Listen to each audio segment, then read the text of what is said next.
Hello Ragers, I hope that you're all doing well. Now, you've probably noticed this too, but recently I've been seeing an influx of hate regarding underground streetwear startup brands. Don't get me wrong, the hate is probably deserved, but it got me thinking, if these brands are so hated, why do more and more keep spawning in?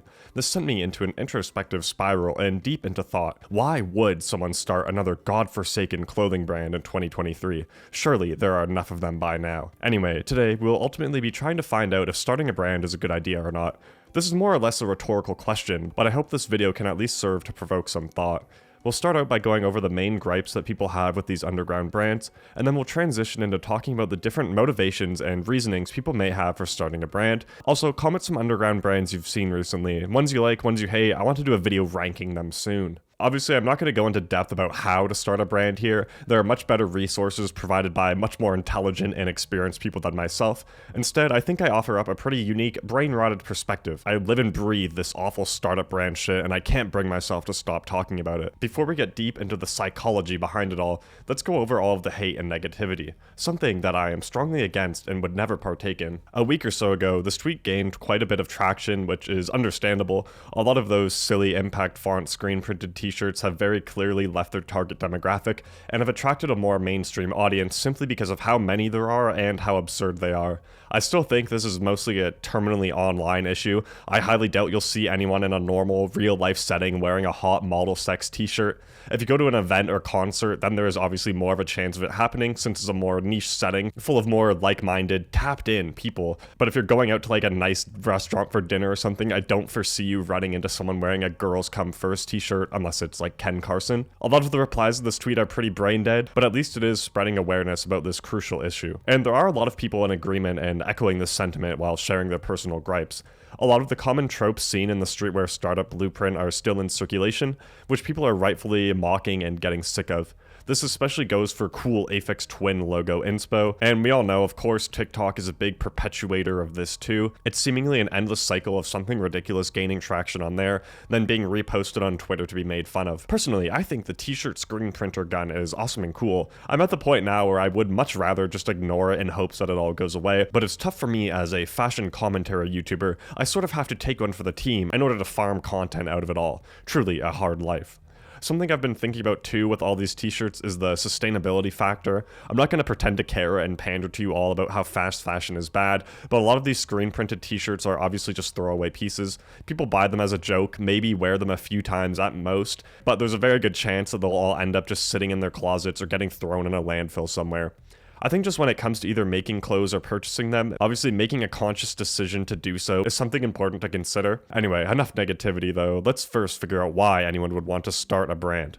Obviously there are many reasons, but for the sake of this video I've broken it down into a few different categories. The first is maybe you want to make some one-off pieces. These can be either silly or serious. Maybe you have a really funny and not at all played out idea that you want to put on a shirt and give it to a few friends or even try to sell a few online. Or if you want to make a genuine attempt at creating a garment, or a piece if you will, but don't want to commit to a full-on brand just yet. I feel as if this is the route people go if they're first getting into things, which makes the most sense. It can be a good learning experience and introduce you to the trials and tribulations that come from starting a full-on brand. It's a pretty nuanced process with a lot of behind-the-scenes factors to consider that you don't really take into account unless you are actually in the trenches putting in work.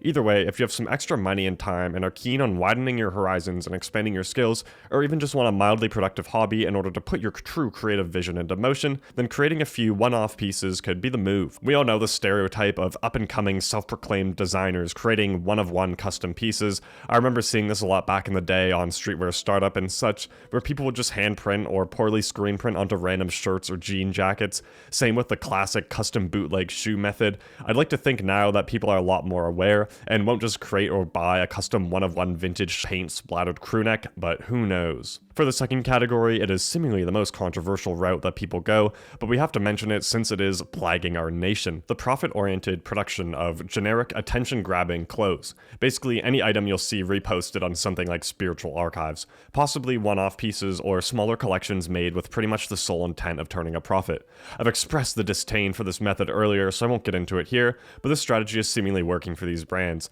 They'll make something like either very outlandish or follow the startup meta to the T, pay for promo on Instagram or TikTok, and somehow convince people to buy their brand. This one is ethically questionable, but you have to do what you have to do in this cutthroat business. And for the third category, this pertains to those rare breeds who have a strong sense of artistic integrity, a true creative vision, are probably a little bit full of themselves, and will very likely never gain as much success as someone who screen prints a saying full of buzzwords on a t-shirt. Of course, I'm talking about people who want to start genuine clothing brands, truly a rare concept nowadays. This is someone who probably goes the more traditional route, someone who has a more coherent creative concept in mind, and is taking their time to create something of substance, something meaningful, rather than a one-off generic gimmick type item. Online, it's a lot more uncommon to see people who are classically trained in fashion or have gone to school for design or something. It's always the very out there, gimmicky, jokey items that gain traction and blow up on TikTok and Twitter, at least from what I see, but every so often I'll see something genuine that surprises me. However, if you want to get the best out of both worlds, you can craft up some sort of hybrid and run the diffusion line method.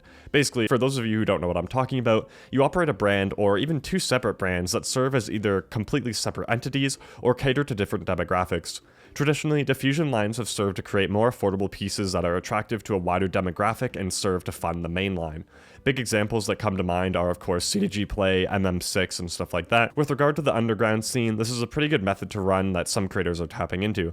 For instance, James Wallace has his mainline stuff, as well as the unserious Haunted Starbucks, and of course, How Cole has done the silly, attention-oriented stuff too, combined with some more genuine creative endeavors. Point being, don't put yourself in a box when it comes to creating. You'll learn a lot from experience and figure out what works best for you. It's important to explore your options and not limit yourself creatively out of fear for being received a certain way. CDG had to make the heart shoe in order to fund some brilliant designs in the main line. Surely you can use the money you make from screen printing an anime girl on a shirt to create something truly innovative too. Within reason, of course. I've seen a lot of very extra, very try-hard stuff recently too. For instance, those hoodies and pants with like the guns and stuff on them. Or I'll see videos where it's like, this is what I sent to my manufacturer, this is what I got back, and it's just some abomination. Same goes for those custom shoes, and they just keep taking them to the next level, and at what point is it even considered a shoe anymore? Anyway, I think a lot of people who've watched my content are pretty interested in either starting their own brand or doing something in the realm of fashion or just the creative industries in general. In short, if you want to take a stab at starting a brand or even just making some clothes, you might as well go for it. Even if it fails, the silver lining will be that it served as a good learning experience that you can grow from. But if you are actually serious and want to genuinely make something out of it, make sure to take your time with it. Fashion may seem very fast-paced, but these things take time to come to fruition. Practice, try different things, hone your craft, and wait to release something that you're genuinely proud of. Who cares what they say? Strike a balance between producing something that is a reflection of you or whatever messages you want to put out into the world, combined with something that is new, but something that isn't too new. People, of course, like something that is familiar at the start, which is why it's important to do some market analysis and find out what works for other people, see if there are any gaps to fill, and think about how you can put your own take on things. Really take your time to think about the designers that you admire and how they've been successful. What motifs do they use? What philosophies do they follow? All of that good stuff. Then just keep that in mind and figure out what you want to do and how you want to go about things. I know with a lot of different disciplines, people say to copy someone's style until you master it, and then to innovate or go off of that in order to put your own spin on it. That may not be your thing, which is completely okay too. Surely you will figure out what works in time. The main thing is to just start. Literally, just start creating something. This can be applied to more than just fashion too, of course, but the sooner you start, the sooner you'll be able to gain experience and improve. You don't want to have any regrets or FOMO. Think about what your future self would want from you. Anyway, that's enough pandering from me. You're an FHTV viewer. Surely you must be a creative genius. If you made it this far, thank you for watching, and I hope this served as some encouragement or something.